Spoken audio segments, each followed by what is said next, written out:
Chapter number 2 electrostatics potential and capacitance का question देखने से पहले कुछ पॉइंट और कुछ फॉर्मूले देख लेते हैं। जो पहला पॉइंट है वो है, सबसे पहला पॉइंट जो समझना बहुत ज़रूरी है वो इलेक्ट्रोस्टैटिक्स पोटेंशियल है और दूसरा पोटेंशियल डिफरेंस।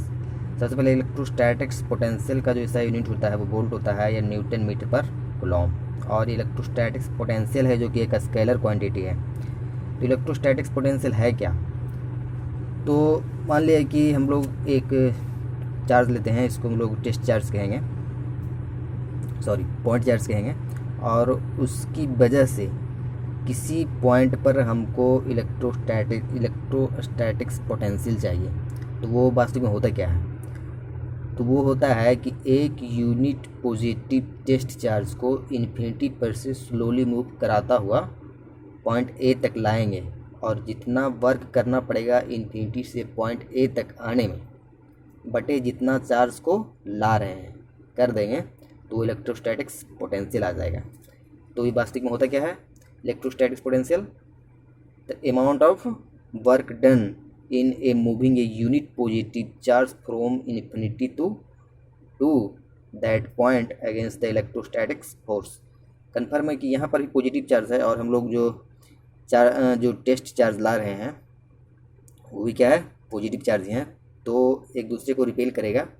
तो इसके अगेंस्ट जो इलेक्ट्रोस्टैटिक्स फोर्स है, फोर्स के अगेंस्ट वर्क करना पड़ेगा, क्योंकि फोर्स तो इस डायरेक्शन में होगा और वर्क उसके अपोजिट में करना पड़ेगा, मतलब उसका डिस्प्लेसमेंट उसके अपोजिट में होगा, तो वर्क तो करना पड़ेगा। तो जितना वर्क करना पड़ेगा इन्फिनिटी पर से पॉइंट ए तक लाने में, और जितना चार्ज को ला रहे हैं उससे डिवाइड कर देंगे, तो जो आएगा वही क्या हो जाएगा? इलेक्ट्रोस्टैटिक्स पोटेंशियल आ जाएगा। तो जितना वर्क किया गया बटे जितना चार्ज को हम लोग ला रहे हैं। फिर है पोटेंशियल डिफरेंस। पोटेंशियल डिफरेंस क्या होता है? किसी भी दो पॉइंट के पोटेंशियल का डिफरेंस, ये क्या हो जाएगा? Potential difference. तो पोटेंशियल डिफरेंस को भी से ही डिनोट करते हैं, और इट इज़ डिनोटेड या it is defined as the amount of work done in moving a unit positive charge from one point to other point against the electrostatics forces. Force तो इसमें भी इलेक्ट्रोस्टैटिक्स फोर्स लगेगा, और यहाँ पर भी हम लोग मानेंगे पॉजिटिव चार्ज ही, जो पॉइंट चार्ज को भी पॉजिटिव चार्ज मानेंगे और टेस्ट चार्ज को भी यूनिट पॉजिटिव चार्ज ही मानेंगे। फोर्स अपोजिट ही लगेगा, और पॉइंट ए से पॉइंट बी तक लाने में किया गया वर्क बटे जितना चार्ज को ला रहे हैं उतना क्या, उतने के डिवाइड कर देंगे, तो क्या हो जाएगा? इलेक्ट्रो डिफरेंस, ये पोटेंशियल डिफरेंस आ जाएगा। और हम लोग ऐसे भी कह सकते हैं कि potential difference is equal to जो पोटेंशियल है पॉइंट बी का माइनस पोटेंशियल जो पॉइंट ए का, और दोनों कितना आएगा? वर्क डन कहाँ से कहाँ तक? पॉइंट ए से पॉइंट बी तक किया गया वर्क बटे जितना चार्ज को हम लोग ला रहे हैं पॉइंट ए से पॉइंट बी तक, वही क्या हो जाएगा? पोटेंशियल डिफरेंस हो जाएगा। जो फॉर्मूला होता है वो W/Q0, और Q0 का वैल्यू क्या होता है? जितना भी टेस्ट चार्ज हम लोग मानेंगे वो। फिर है electric potential due to a point charge. मतलब यहाँ पर एक पॉइंट चार्ज है, और किसी भी पॉइंट पर, मान लीजिए पॉइंट पी पर हमको इलेक्ट्रोस्टैटिक्स पोटेंशियल चाहिए, मतलब पॉइंट पी पर हमको पोटेंशियल चाहिए, और पॉइंट चार्ज जो क्यू है उसको हम लोग ओ मान लिए हैं उस पॉइंट को, और जिस पॉइंट पर हम लोग वही चाहिए पॉइंट पी, दोनों के बीच का जो डिस्टेंस है उसको आर मान लिए हैं, और इन्फिनिटी पर से ला रहे हैं मूव कराता हुआ चार्ज को। तो इसको जो डिस्टेंस है, कहीं ना कहीं डिस्टेंस होगा ही, कुछ ना कुछ डिस्टेंस होगा ही, और उस डिस्टेंस को हम लोग ओ से लेकर के पॉइंट ए तक के डिस्टेंस को एक्स मान लिए हैं, कुछ ना कुछ तो डिस्टेंस मानना ही पड़ेगा।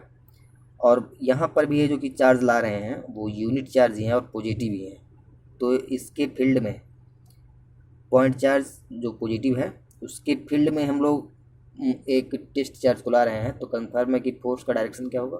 अपोजिट होगा, और वर्क क्या होगा? निगेटिव होगा। कैसे होगा? क्योंकि फोर्स इस डायरेक्शन में लग रहा है और हम लोग डिस्प्लेसमेंट करा रहे हैं उसके अपोजिट में।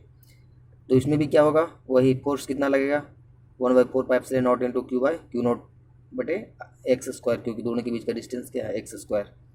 फिर है जो कि हम लोग वर्क कराएंगे थोड़ा सा, यहाँ पर ए से बी तक जो डिस्टेंस है वो बहुत ज़्यादा दिख रहा है, लेकिन वास्तविक में होता नहीं है बहुत ज़्यादा, एकदम इतना छोटा, बहुत छोटा होता है। और बहुत छोटे जब होते हैं तो उसको हम लोग डी एक्स से रिप्रेजेंट करते हैं। एक्स यहाँ पर क्यों लिखा डी एक्स, क्योंकि हम लोग जो डिस्प्लेस यहाँ जो डिस्टेंस है दोनों को, पॉइंट ए और पॉइंट ओ के बीच में जो डिस्टेंस है उसको एक्स माने हैं। तो जब ए से ओ की तरफ बढ़ेंगे एकदम छोटा सा, तो उसको डी एक्स कहते हैं, ये हम लोग पहले ही जानते हैं। तो वर्क कितना होगा, छोटा सा डिस्प्लेसमेंट होगा तो वर्क भी छोटा ही होगा, और जब छोटे से वर्क को हम लोग क्या कहेंगे, डी डब्ल्यू, और वो कितना होगा, एफ डॉट डी एक्स, पहले से ही जानते हैं। इसका मैग्नीट्यूड कितना होगा, चूँकि दोनों के बीच का एंगल कितना है 180, तो कॉस 180 का वैल्यू कितना होता है, इसका मैग्नीट्यूड क्या होता है, F D x cos theta, और थीटा की जगह पर यहाँ पर कितना है 180, तो 180 का वैल्यू हम लोग को पता ही है -1। तो इस प्रकार से यहाँ पर क्या हो गया, small work minus F D X आ गया। और उसके बाद करना क्या है, जो स्मॉल वर्क है उसको बड़े वर्क में कन्वर्ट करना है, मतलब पॉइंट ए से पॉइंट पी तक लाने में जो किया गया वर्क है वो कितना होगा। तो छोटा सा वर्क को, छोटा छोटा वर्क को करते जोड़ते जोड़ते जोड़ते जोड़ते कहाँ तक पहुँचा देना है, पॉइंट पी तक, और वही पॉइंट पी तक जो लाने में किया गया वर्क और बटे जो क्यू नॉट आता है, जो क्यू नॉट जितना चार्ज को हम लोग ला रहे हैं बटा कर देंगे, तो पोटेंशियल एट पॉइंट पी पर निकल करके आ जाएगा। तो छोटा सा वर्क क्या है, डी डब्ल्यू निकल करके आया है, और इसका वैल्यू लाना कहाँ से, वास्तविक में ये जो पॉइंट ए है वो इन्फिनिटी पर, लेकिन कुछ डिस्टेंस हम लोगों ने यहाँ पर सिर्फ मान लिया है, एक्स माना था। तो डिस्टेंस से कहाँ तक लाना है, सॉरी इन्फिनिटी से कहाँ तक लाना है, आर तक लाना है, आर मतलब पॉइंट पी तक लाना है। तो यहाँ पर जो लोअर लिमिट लिया गया है इन्फिनिटी और अपर लिमिट आर, और जो वर्क किया गया था छोटा सा माइनस एफ डी एक्स, तो माइनस को बाहर कर लिए हैं, बाकी एफ डी एक्स कर लिए हैं। फोर्स कितना है यहाँ पर, और जो डी एक्स है उसको इंटीग्रेट करेंगे, लोअर लिमिट अपर लिमिट रख कर करेंगे, तो जो वैल्यू आएगा वो कितना आएगा 1/4 pi epsilon naught into Q by R. तो यहाँ पर जो पोटेंशियल है इसका दो फॉर्मूला आ गया है, पहला तो हम लोग डिफिनीसन से ही देख लिए थे कि वर्क बटे क्यू नॉट, और दूसरा क्या आ गया 1/4 pi epsilon naught into Q by R, दोनों का वैल्यू बराबर होगा। यहाँ पर देखने से ये पता चल रहा है कि ये जो पोटेंशियल है वो इन्वर्सली प्रोपोर्शनल है आर के, तो हम लोग ऐसे भी कह सकते हैं भी is inversely proportional to R. फिर देखते हैं नेक्स्ट पॉइंट, यहाँ पर एक ग्राफ है, वो इस एक्सिस पर, बाई एक्सिस पर जो कि पोटेंशियल और इलेक्ट्रिक फील्ड का ग्राफ दिखा रहा है, और एक्स एक्सिस पर डिस्प्लेसमेंट या डिस्टेंस भी कह सकते हैं, डिस्प्लेसमेंट एंड डिस्टेंस ही कहना है।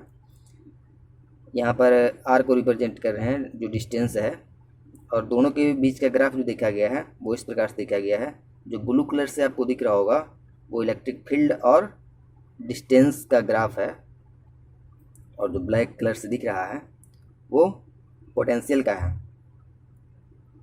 यहाँ पर एक चीज़ देखने में दिख रहा है कि पॉइंट जो कोऑर्डिनेट 1 1 है, आर के ऊपर भी 1 और भी और ई के ऊपर भी 1 पॉइंट पर दोनों जगह पोटेंशियल और इलेक्ट्रिक फील्ड का वैल्यू बराबर आ रहा है। फिर देखेंगे कि पोटेंशियल है वो एक डायपोल की वजह से क्या होता है, तो ये डायपोल है, एक निगेटिव टर्मिनल और यहाँ पर पॉजिटिव, और पॉइंट पी पर हमको पूछ रहा है, पॉइंट पी पर कि पोटेंशियल कितना होगा। जो मिड पॉइंट है ओ, डायपोल का मिड पॉइंट ओ है, और यहाँ पर जो दोनों का डिस्टेंस है 2a, ये तो पहले ही जानते हैं और हम लोग लेते भी हैं। ओ से लेकर के पी तक का डिस्टेंस आर है, तो इसका मोमेंट किधर होगा,